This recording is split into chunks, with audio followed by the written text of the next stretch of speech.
What's up, everybody? Welcome to the Daffy Show tonight. And in some parts of the world, it is not night, it is morning. My guest today is in his morning. Mr. Charles, tell us what is going to happen in the future on the on the on the 19th of May. That's always like a running joke between me and you. I'm always asking you, what is going to happen in the future. So anyway, guys, my guest today is Charles Akinola. We're going to be having serious major banter today. I cannot wait. He's also owing me some cryptocurrency, and I'll be getting to how to collect that today. I cannot. Today is today. Okay, so in the interim, this is the Daffy Show. Don't forget to like this video. Don't forget to subscribe. If you end up watching the replay of this, don't forget to subscribe as well. So I started this channel because I wanted to showcase all things me that I'm interested in. But it always turns out that my immigrant side is always the biggest and the brightest. So the breakdown with Biodun started out as I would come up with a guest and we would break down the hottest topics. And today I'm with Charles, and we're going to be talking about what it's like to be African in Australia and so many other things. So welcome, Charles. Please introduce yourself. Good morning, everyone, and good evening in some part, or good afternoon in some part of the world. And my name is Charles Akinola, and currently I'm in my morning. I'm based in Melbourne, Australia. And like my host kindly said, that I'm still holding out some currency, cryptocurrency. Actually, I don't know what to pay her in, if she wants to be paid in Bitcoin or she wants to be paid in Daffy coin. I know they are mining that at the moment, but it's not yet released. So I'm Charles Akinola, based in Melbourne, as I said, and originally from Nigeria. So I'm a migrant to Australia, and I've been in Australia since 2006. So I still see that as not that long, but some people see it as being quite a while to. That's a long time. I know. But to me, I still see it like yesterday as things roll by. And like my host, I would also like to say thank you for my host for having me today to talk about what it is like to be an African in Australia. Though I might put a disclaimer that I might not be able to talk for the whole Africa. Yes, I understand. More specific to Nigeria, and sometimes a bit more specific to my own journey in Australia. But I'm happy to be here. I'm happy to talk about it. And I'm happy to share my experience and also have some banter with my host. We always have that. And she should let me know when she has started mining the Daffy coin. So I can invest in the Daffy coin, and I can pay the rest of my wife bride price in Daffy coin. Don't say the rest. You're repaying the bride price. Please. I know. Anyone who's going to watch this video, if you happen to have paid your wife's bride price over 10 years ago, it is time for a renewal of bride price. And this time it will be in cryptocurrency. I'm just saying, because times have changed. I heard that Amazon Prime is taking crypto now. I don't know if that's true or not. So is it true? I'm not pretty sure. I know there was some I'm just taking Bitcoin before, but now they wouldn't be taking in. But as far as I'm aware of, my wife's family is still taking cryptocurrency. Yes, so we're still taking cryptocurrency. Okay, so we're going to jump into it, right? And thank you so much for coming on today. Like you said, you and we can banter for hours because that's just how we roll. So I knew that the first thing I wanted to ask you was, what is it called in Australia? Is there anything? Is it called African Australian? Is it just Australian? Is it called Black Australian? What is it called? So in Australia, in the media, or let's say majority, it's still referred to as African Australian. So when you see the news, you still get the news about African Australian doing this or African Australian achieving that or doing something like that. And there is always a talk or argument about that where people try to differentiate, right? Because when we look at African Australia, we look at African as a continent, as a big place, and there are different people in there with lots of cultural differences, and the way we react to things or the way we behave is quite different. So there's always argument from people saying, no, you can't just you can't just lump us all in. And there's always a challenge that, or why would you refer to somebody as Italian Australian or American Australian or something? Why not say European Australian? So if you can't refer to as European Australian, then why are you saying African Australian, right? Like that. And to be sincere, within my Nigerian brothers and sisters, they always try to cut out very different. So they always, we're quite different to other Africa. We're superior. You know, we always have that feeling that Nigeria is a great nation. We're like, no, we're superior. And I would say a bit more to how people get into Australia as well, when we talk about migration. Because some parts of African got to migrate into Australia to a protection or a refugee program. So kind of like, these kind of people, the way they settle down is different from somebody that migrates to Australia as a skilled migrant. So a majority of Nigerians migrated to Australia as a skilled migrant. So they kind of professional field in doing what they do, and they kind of integrate into the community very quickly. So when you kind of refer to everybody as African Australia, they kind of like, no, we kind of different, you know. I see where they're coming from with that, but I wish it wasn't like that at the same time. I see why they would do that. It makes sense, right? Because if you come in as a skilled worker versus someone who came in as maybe an asylum seeker or a refugee, the income difference alone, and then the exposure, and then, you know, how quickly you would buy property, how quickly you would, you know, it would just be so different. Anyway, in the meantime, if you're watching, don't forget to like this video and comment. Like, I can't wait to see your comments. Your comments keep us, you know, it makes us know what's going on your end. So don't forget to comment, guys, and share if you have friends who could be watching. So I was going to ask you one question. What is one opinion that you had? What was one thing that you were expecting when you were moving to Australia, and then when you got there, it was like completely different? Yeah. So when I was growing up, so I grew up in Nigeria. When I was growing up, filled up with watching American movies, right? You watch Hollywood movie, and you have this kind of view of what it looks like in the United States. And you kind of had that impression that maybe that's how it looks like everywhere in Europe or everywhere all over the world.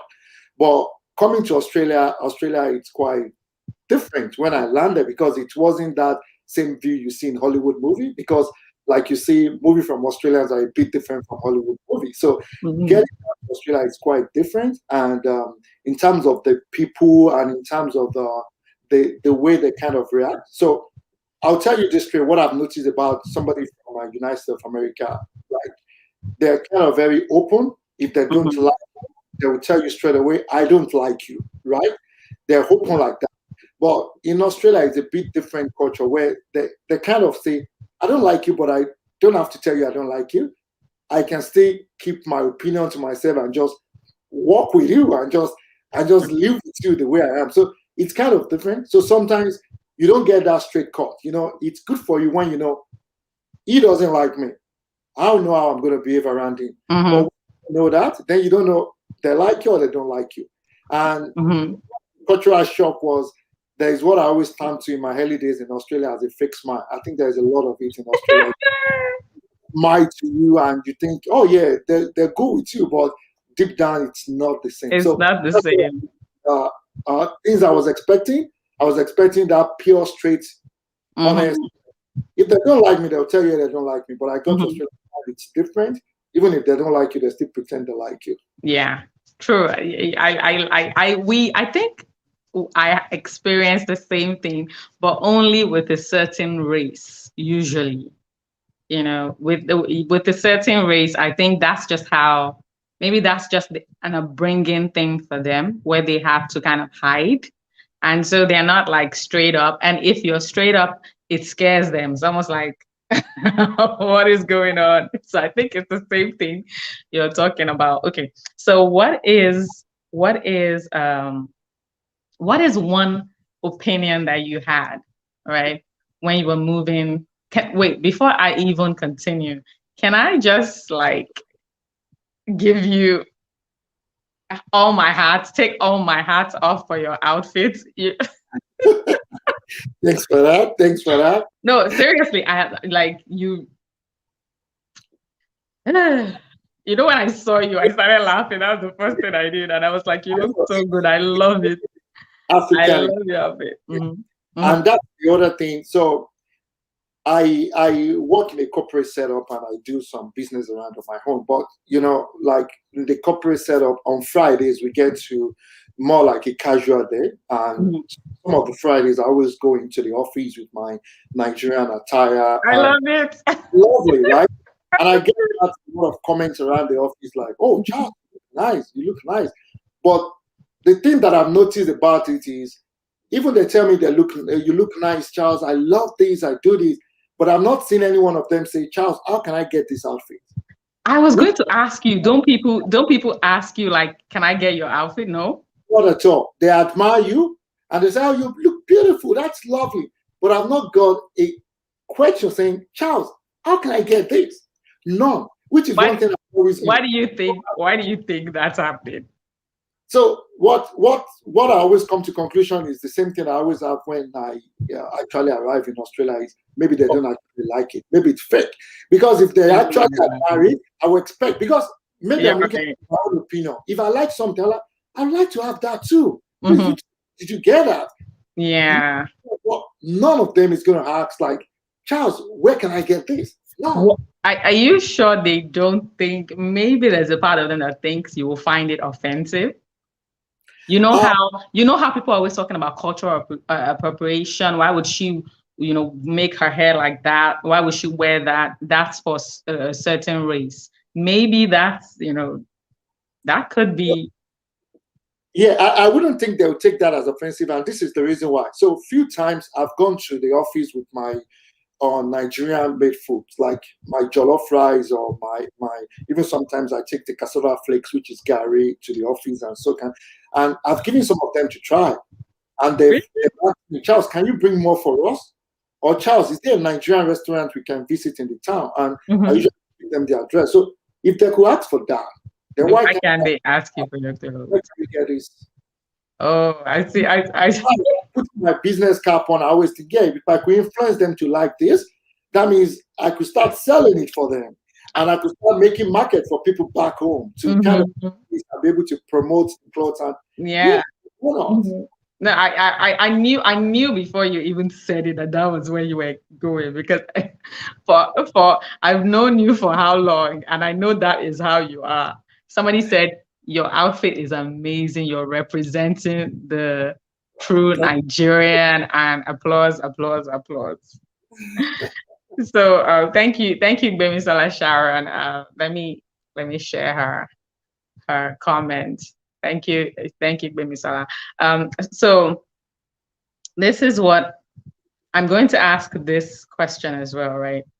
So what is one thing that you kind of like believed? I'm going to ask again. What is one thing you believed before you got to Australia, and then you felt like, everyone thinks differently. It looks like so many people here think differently from what I think. But then you reviewed that thought that you have, and you said, no, I still believe in this thing I believe.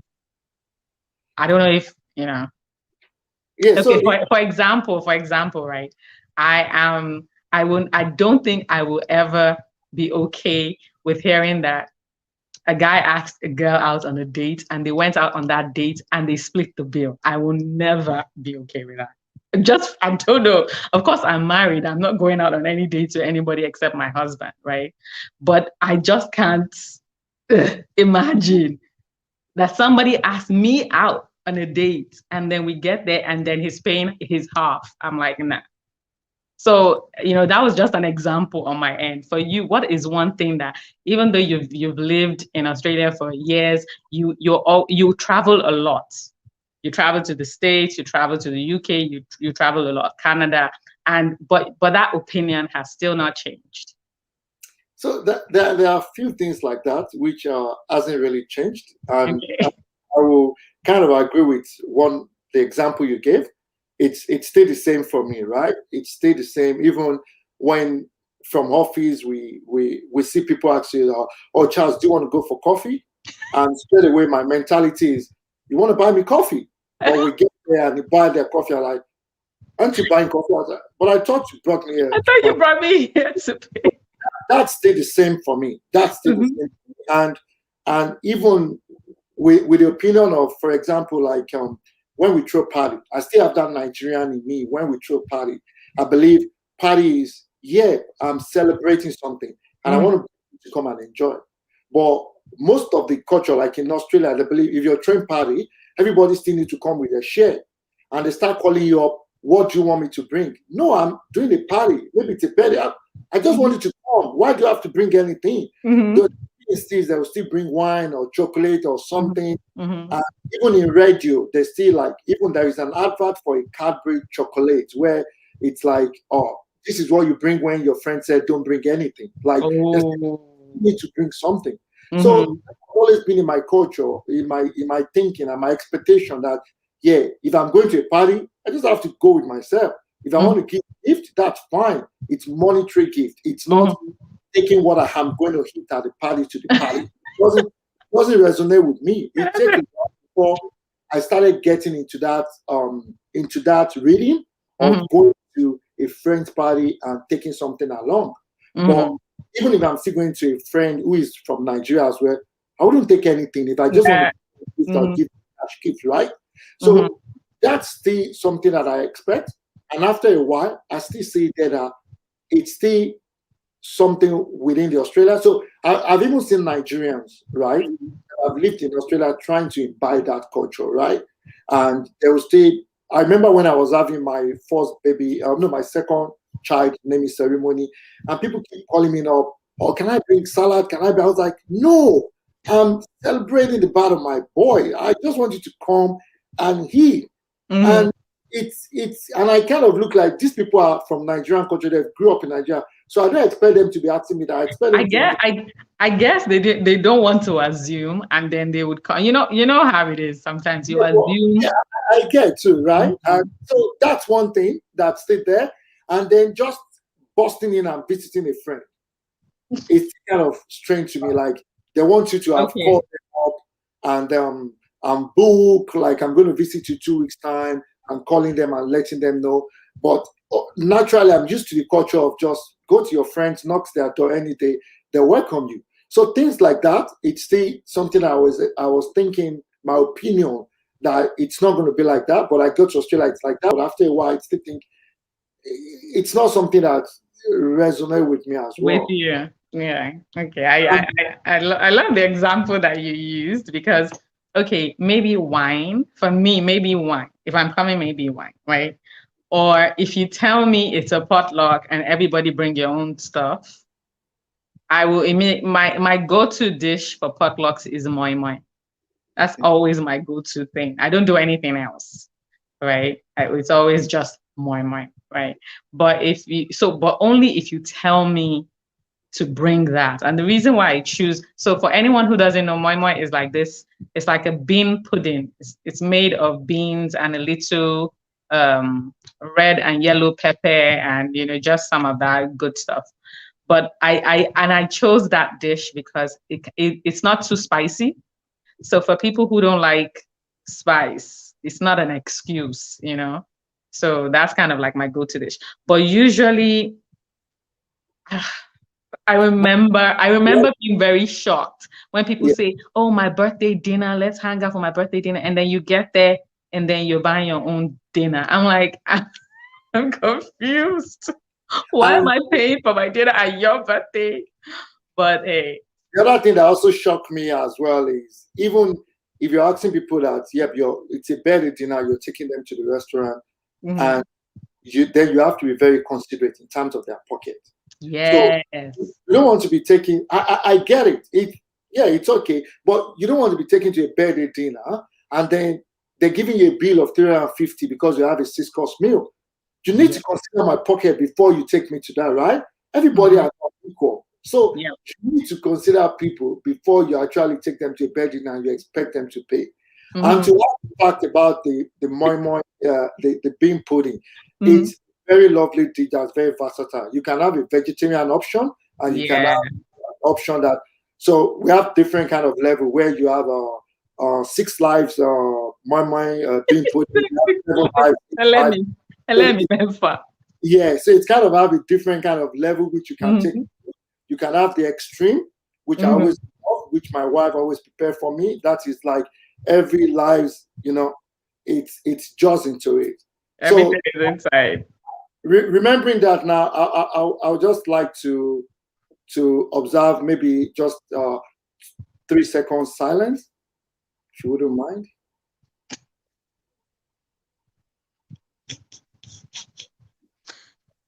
Thank you. That silence is for the lives of the prawns and chicken and all those lives that I've lost in making my moi moi that I eat. Shout out to Mrs. Akinola. Shout out to Mrs. Akinola. Okay, so I'm going to ask you, I'm going to ask you this question. So I explained to you that I was going to share this video, but I couldn't.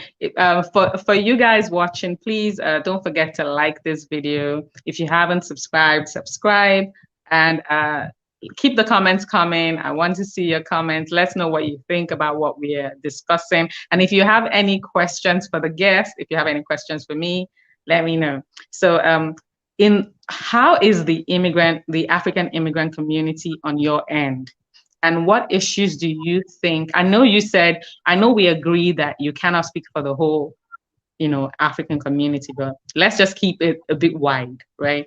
So what issues do you anticipate that you might have, the community might have with the second generation, like your kids, when it comes to culture? What issue do you think might be something that they don't really want to accept?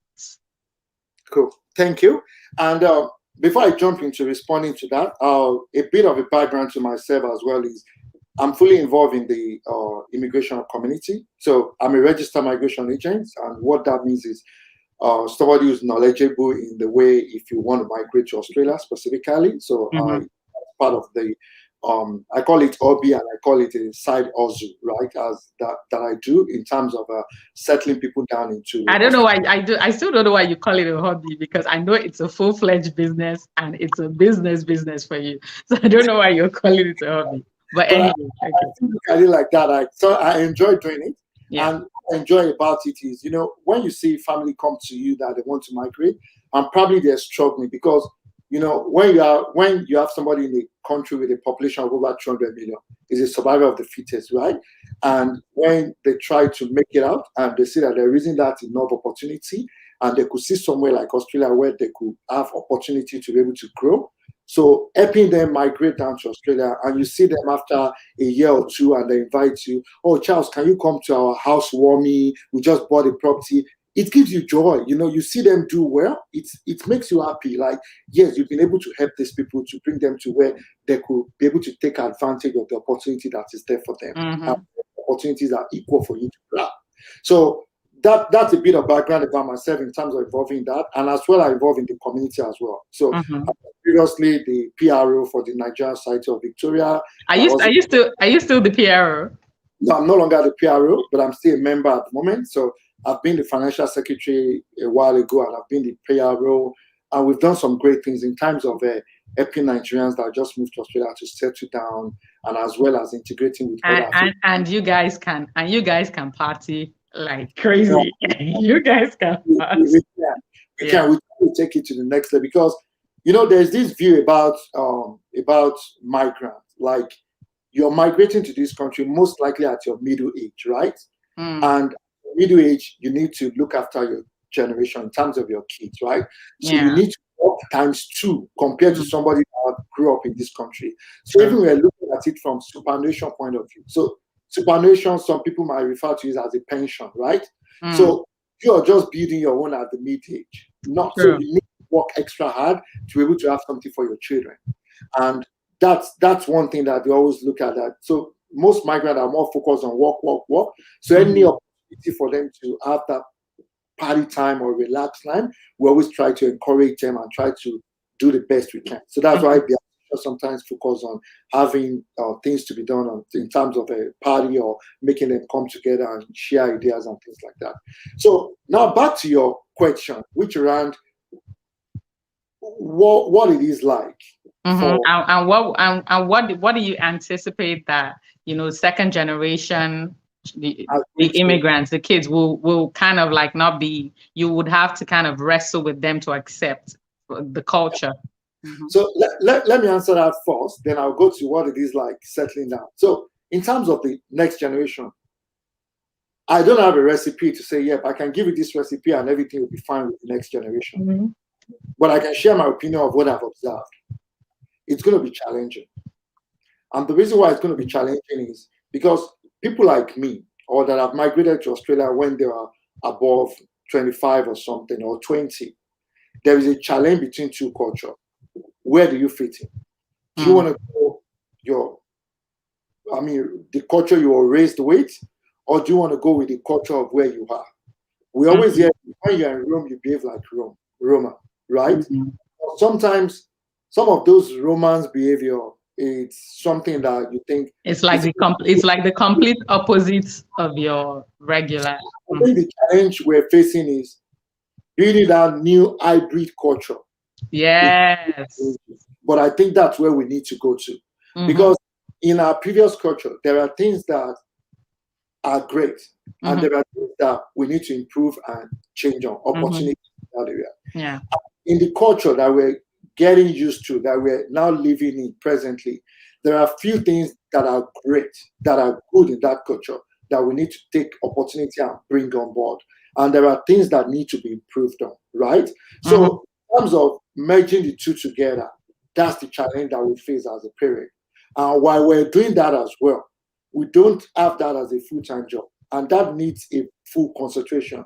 Because we're trying to build that hybrid culture and embed it inside our children. At the same time, we're trying to build a good financial background for their future. So it's a lot of hard work for us. We're also trying to change as well. We're also trying to learning that to evolve. Because if we're teaching them something that we're not emulating, then it's like you're teaching me something that you don't practice. Yes, because then you can't, because sometimes some of those things you need to practice it for you to able to pass it down. Yes. But if you don't learn it or be able to behave it or practice it, then it's very difficult for you to pass it along to your children. So those second generation are going to have a lot of challenge, and in terms of even identity issue, right?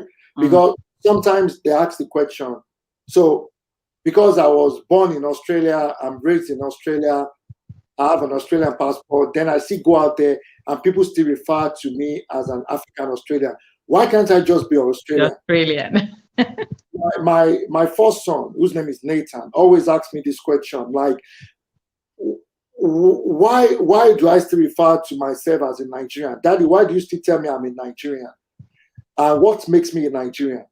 And I was like, yeah, you're a Nigerian because of you came from me, I have this culture, I have this thing. And he said, but Dad, do you actually practice 100% Nigerian culture? Because, for example, if you just tell me because I was born by Nigeria and I have a Nigerian passport, that makes me a Nigerian. But if I have not actually experienced Nigerian culture, how does that make me a Nigerian? So just having that passport and by a Nigerian makes you a Nigerian. You need to actually experience it for you to be called Nigerian. And that's but Nathan's case is special because he's Nigerian, he's also American, and he's Australian.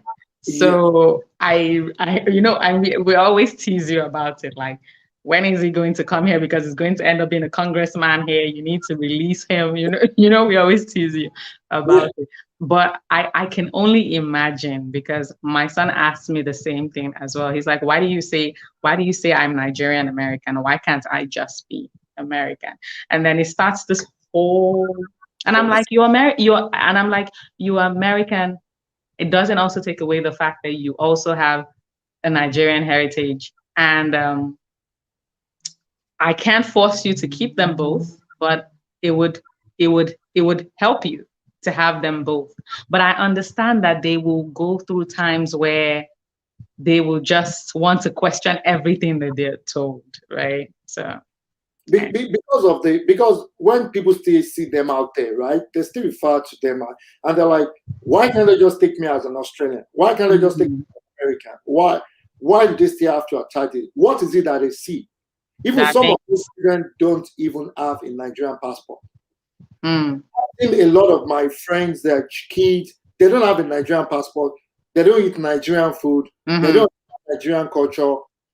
Some of them have never even been to Nigeria. yeah. And they refer to them as a Nigerian Australia. And they kind of wonder, what's that Nigerian about me? What's it? Because it's nothing. So I think it's a challenge. And that identity challenge, they're going to face it. Maybe Yeah. their generation after them might not face it that much. Maybe things will change, but they're still going to face it. And if you look at a country like Australia, I'll say thank God in Australia we have a multicultural race, right? Australia is a multicultural race, and we got here in that period that there is still that generation growing up. We have a lot of people from different cultures in Australia: Asian, Europe, African, South America, North America. We have a lot of people in Australia that build up the whole nation. So it's kind of like, Melting pot.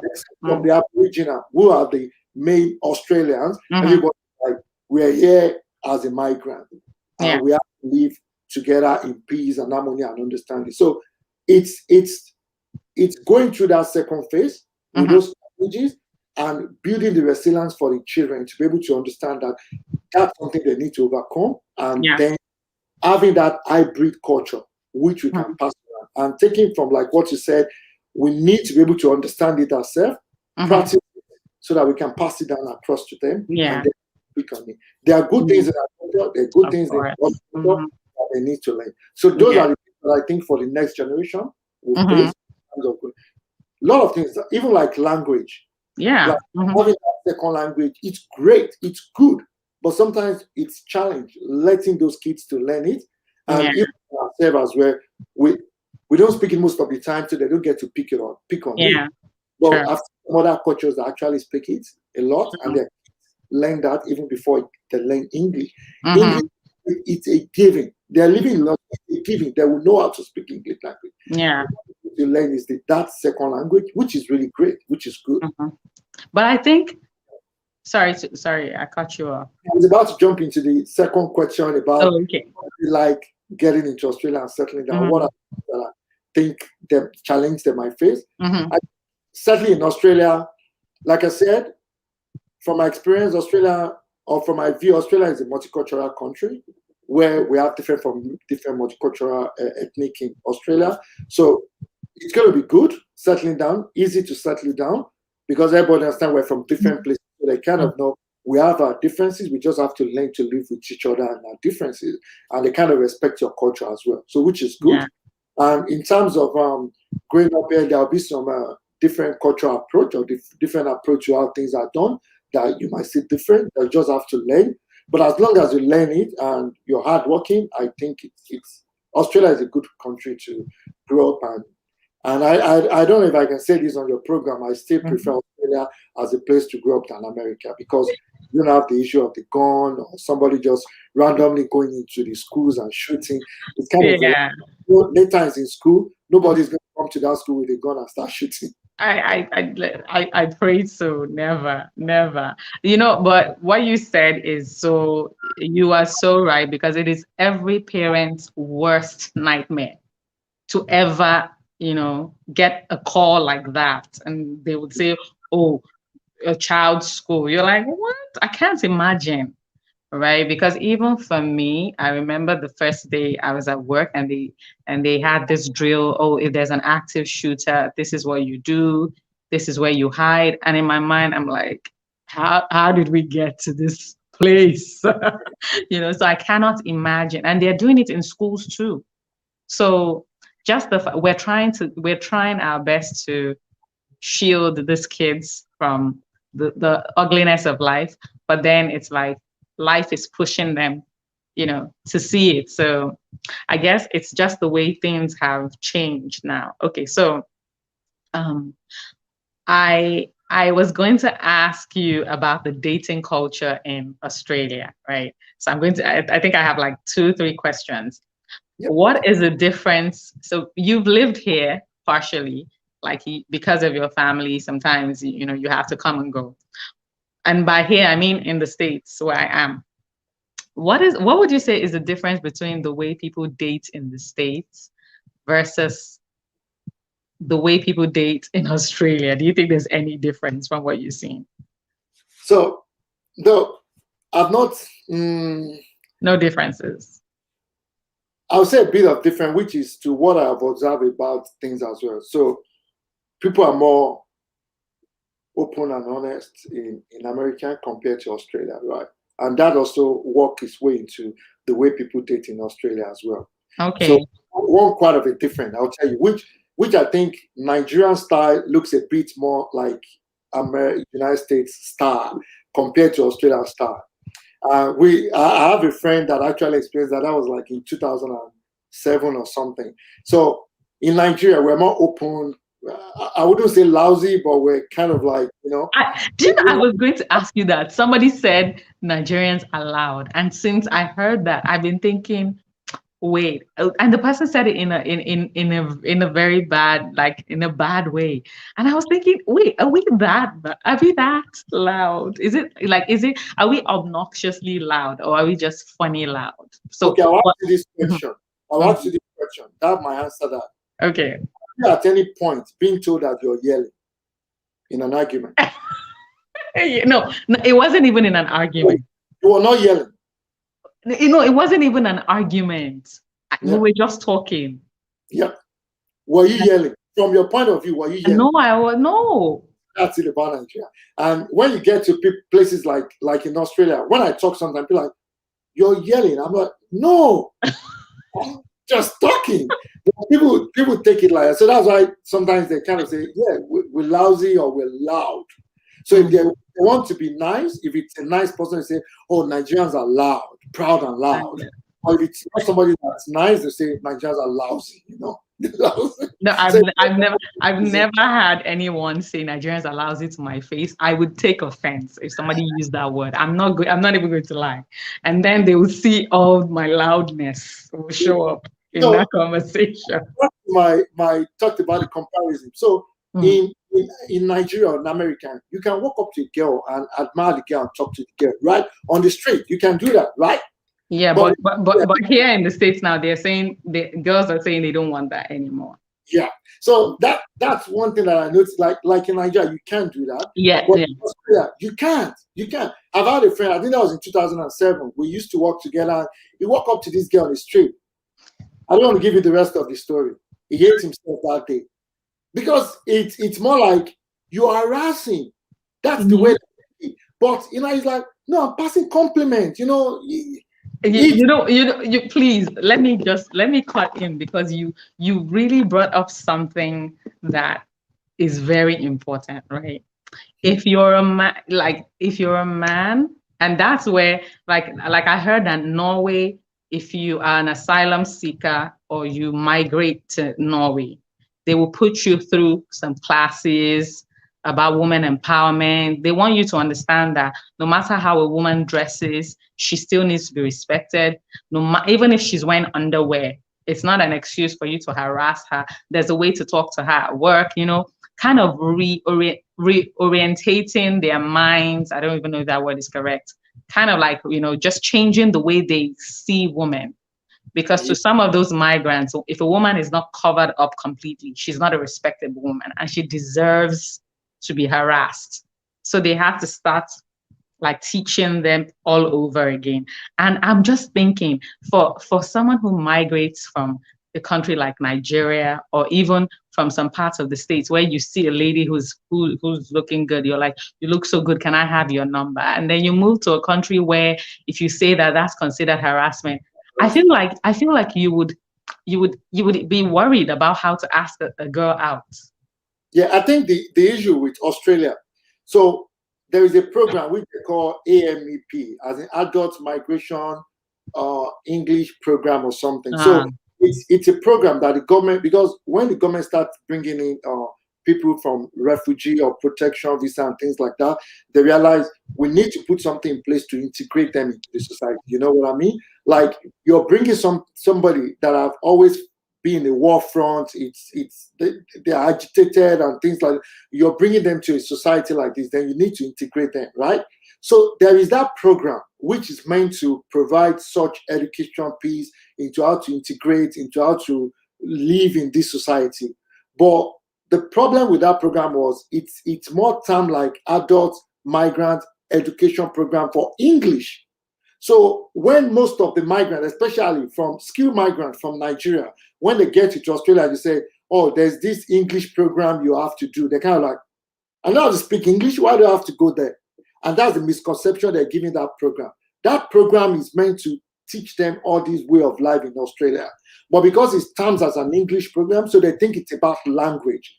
And the Nigeria is, I speak English, I grew up speaking, why do I have to go 6 months learning that? No.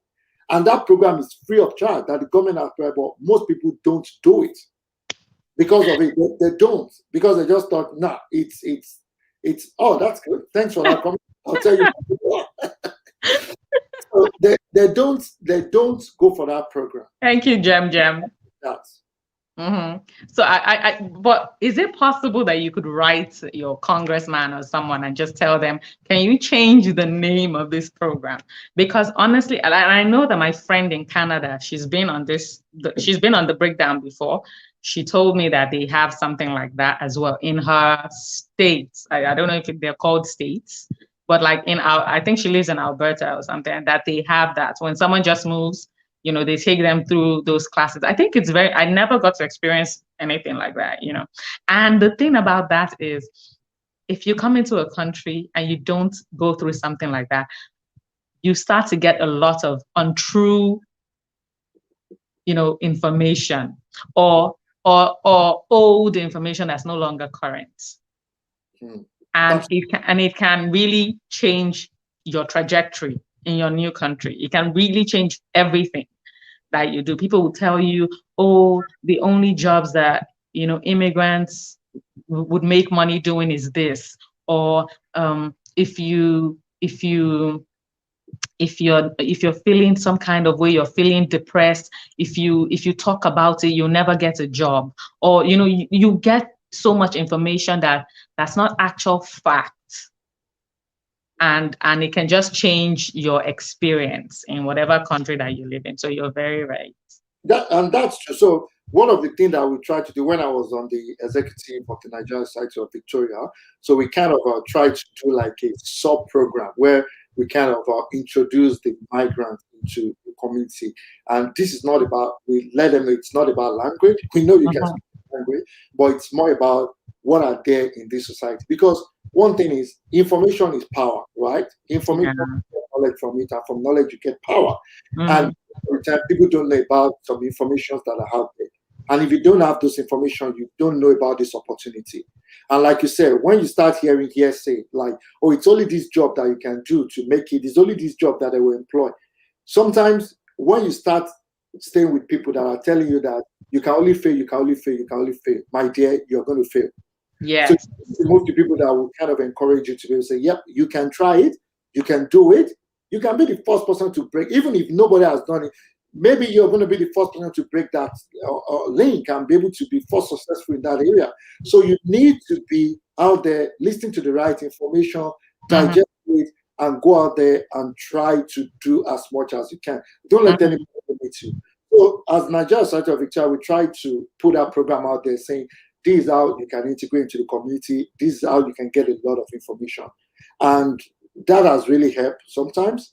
And we've seen it even in the people that are really settling down.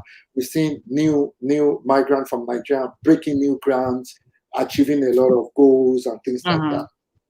Yeah. Okay. So that has really helped. But I hope we can get through to the government to kind of reorientate that program so it doesn't seem like an English program. It seems like it's more how to integrate into the Australian way and understand things around this culture. Yeah. Yeah. Okay. So would you say so here in the States, right? And even in the UK, like based on just my friends and people that I've known for for so long, it looks as if it's always as if the deeper you are in the African immigrant community, the deeper you are. Like if you attend a church that's a Kenyan church and you have Kenyan friends and you're just all around only with your people, there's a less likelihood of an interracial marriage happening. And I always have this argument with my friends, right? But I'm not yelling when I have the argument. I'm always having this argument. I'm like, I would love to see us I would love to see more interracial marriages. And for some people, it's like sacrilege. Like, how would you say that? I'm like, I would actually love to see it because I'm not going to lie. Our culture is so strong that except you intentionally leave it behind, you can transfer it even in an interracial marriage. It is so like strong that you can. So it's not like you lose nothing except you lose it intentionally. So what would you say on your end in Australia? Do you think you're seeing more Nigerian immigrants or Nigerian Australians marrying, people from other races? Or do you think people are still keeping it in-house and they're just, it's only Bola and Chijoke and Chioma and, all of that good stuff? So to answer that, I think in Australia, with a generation like mine, they're still keeping it like within in-house, Nigeria. But with the second generation that are growing up now, I've started seeing some integration, right, with interracial marriages and things like that. So we're not even doing Nigeria, Ghana. No. We're seeing Nigerian, Indian, Nigerian, Chinese, Nigerian, South America, maybe from Brazil, Argentina. We're seeing things like that with the next generation.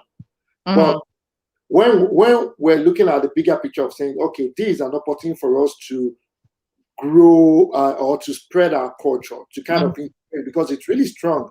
The issue we're facing in that is those second generation that are actually embracing interracial marriages don't have that strong cultural background in them. They're not able to take the hybrid. And this is the metric which I use to get it. So we have this Nigerian Society of Victoria, we have African. So I think this weekend we're going to have the African Day Australia dinner, which we celebrate African Day in Australia. We have series of programs like Is it going to be live anywhere online? I think it's going to be live. I will have to confirm that if they're going to be live. But these are things we celebrate. I think for the past 10 or 15 years, we've always celebrate African in Australia. So we have the African Day celebration. And so the second generation that are actually embracing this interracial relationship and not really strong with that culture. And like the metrics which I used to look at that is we have this African celebration or gathering. You hardly see this second generation bringing their intergenerational partner to interracial partner into that gathering.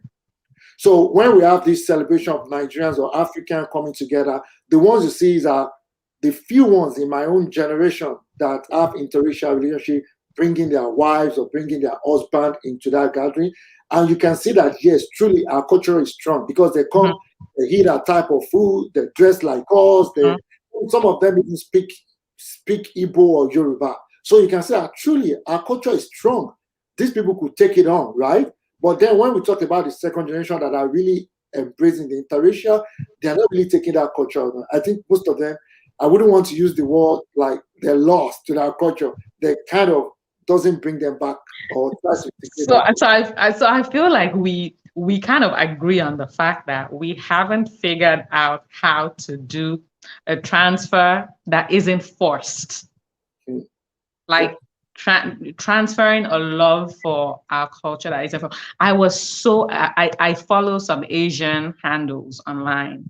My husband is always like, "What are you doing in these places?" But for some reason, ever since Brothers and Sisters of Korea, I've just always kind of followed Asian handles and all of that.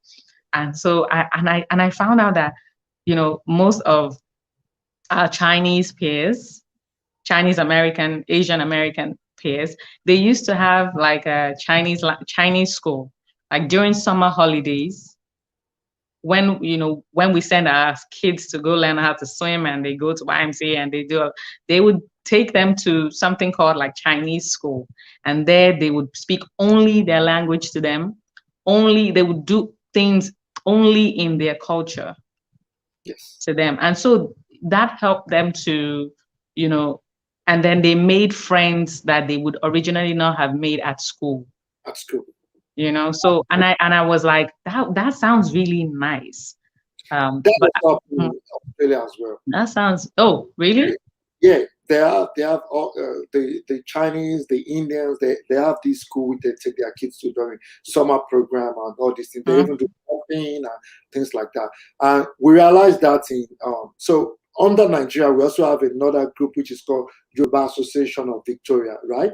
And that group has really realized that it's a benefit in doing that. And they've started a Yoruba class 2 years ago, where they have a Yoruba class for kids, and during the holiday they do take them on a program to visit something related to Yoruba. We have some company that produce Yoruba food. They'll take them there, talked about the food, talked about the culture. So they're building on that, and they Okay. realize it's a good avenue to kind of bring them together. And to talk about the commentary you make, that if the culture is not forced, then it's difficult to transfer. I will agree with you, because I've seen second generation Nigerians that they have that culture force on them and they end up loving it.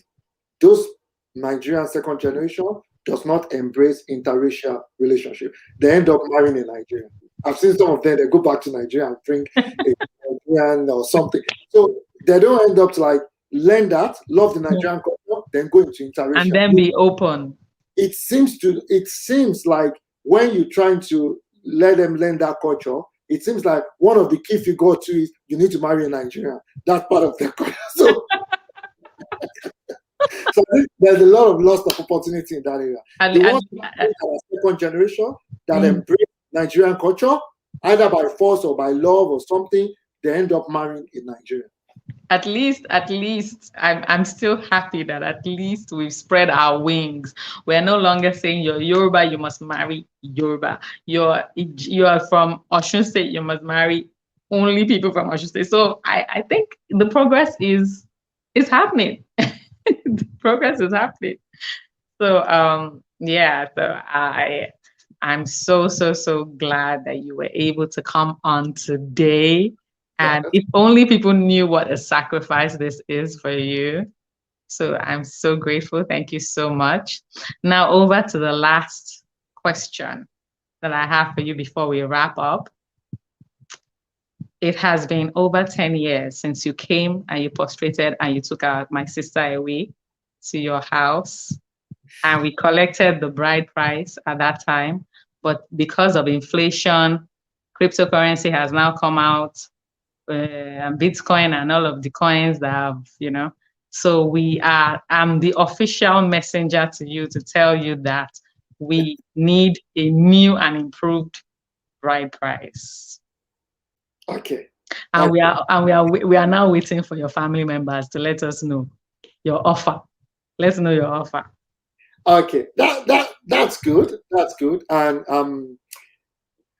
though you need to send me a certificate that confirm that Pa Adebiyi actually endorses you as the spokesperson for the family. Then I see what you're doing. I see what you're trying to do. We have to do some calculation. So Okay. I also charge Bitcoin per minute when I appear on shows like this. And so we have to deduct that and we have to do some deduction.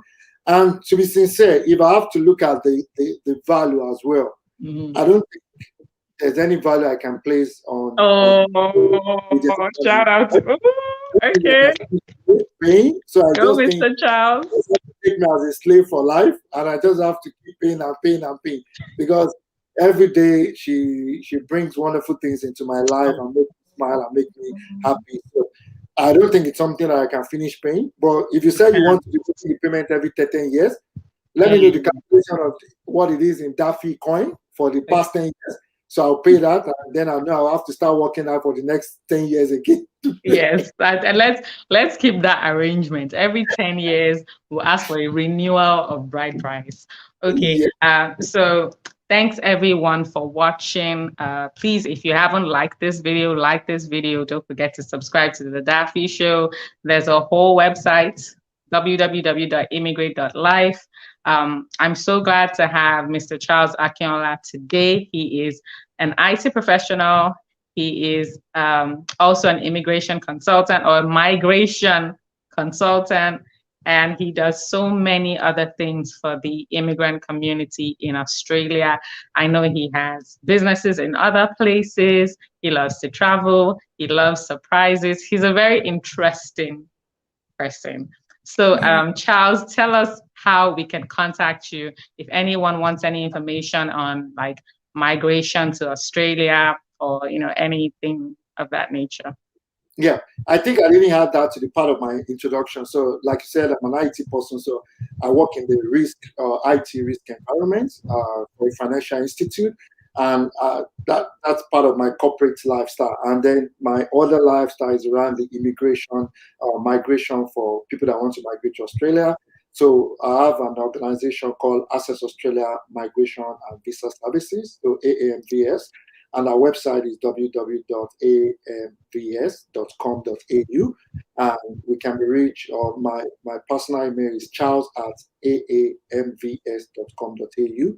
But we can reach our organization through info@aamvs.com.au. We kind of help migrants, especially from West Africa or North Africa, to migrate to Australia. We looks after the migration either from education pathway or skill migration pathway or business pathway or even temporary work pathway. So we kind of assist them. And the different or the niche that we have is we're a boutique firm for migration. We kind of tailor the solution to you. We're more after looking after you. And we actually have a roadmap for every of our clients. So we don't just help you to get to Muritala Mohammed and forget about you. No, we help you get to Muritala Mohammed. We wait for you at Tullamarine Airport or Sydney Airport. We take you, we help you with housing, settling Oh, down. really? You guys do all of that? Okay. We get to do that. We integrate into your community. So we integrate with all of African community. So we kind of, you're from Ghana. There's a Ghana Society of something. We take you, introduce you to them. I love so that. You're from Sierra Leone. We introduce you to that society. So you don't get to miss a lot, like even missing the food or asking, where do I get some fufu for Ghana or something? We put you through to that. So we help you settle down. Your journey doesn't help when we just help you get that visa. No. That is very, very helpful. Get you settled down, get you started up. You become part of our family. So at AMVS, we keep a family. So we grow our family every time we have a new migrant come in and settle in. And the other thing that I also get involved in is property acquisition in Australia. So in terms of you acquiring your property, building homes and things like that. I know that's I know that's your thing too. Yeah. So we help with a lot of things. We just, though there is a jack of all trade, master of none. Jack of all trade, master of all. You know? I've known you for a long time, and I know that all of the things you mentioned are things that you do. So, migration, we don't just look after getting you here, but getting you here at a minimal cost, whereby you'll be able to save. Because we're concerned about the financial situation as well. We want you to be always at a good financial situation, and we give our personal advice based on experience as well. I would love to be, I've been telling you that I would love to be at one of your African events or Nigerian parties. I know you guys are always bringing like artists from Nigeria or from Africa, and it's always like rocking. I cannot wait until I attend one of those events. Maybe when the pandemic and all of this, you know, That would be great. And we've so brought new grants like bringing Two-Face, the band, yeah, Whiskey, I know you guys have been bringing like all whenever there's like a hot Stars, artist, you would bring them. I remember that you guys always do that. Okay, thank you everyone who has showed up for this live, and thanks to you. Jamie is clapping. Thanks to thank you. you. Thanks to everyone who has commented. If you go on the site, www.immigrate.life, you can subscribe to the email list so that you can know when anything, special is going on. And don't forget to subscribe to this channel as well so you get notifications for new videos. And Thank you. also, Jemima, thank you. My tailor is based in Nigeria. We have something that we also do as well in Victoria. We call it African Attire Day. So in November, we usually You celebrate. guys are always rocking. And the purpose of that is to help with Nigerian attire, fabrics that are made in Nigeria and sold in Nigeria. So we always make it mandatory. Anybody coming to the event has to buy an attire from Nigeria. It has to be sold by a tailor in Nigeria.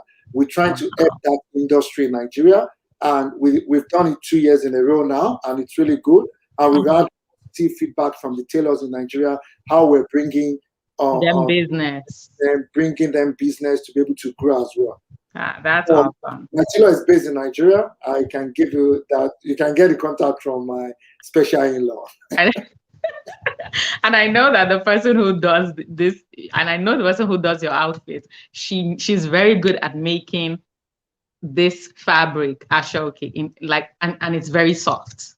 Yes, it's really soft, very good. And I remember that I've been asking you guys, where do you get soft? So yeah, whoever's asking, that person is really good. Yeah. I hope they don't steal the person from you. That person is really good. So thank you so much, Charles Akinola, for showing up today. Thank you for everyone who showed up today. Don't forget, next week, Tuesday, there's going to be another breakdown with Biodun, and I don't even know who my guest is going to be at that point. But and if you know someone who wants to be a guest on the show, let me know. Just, let me know. All right, guys, thank you so much. Please share this video with your friends. Thank you, Charles Akinola. Thank you, everyone. Have a wonderful, wonderful day, night, afternoon, wherever you are in the world. Thank you.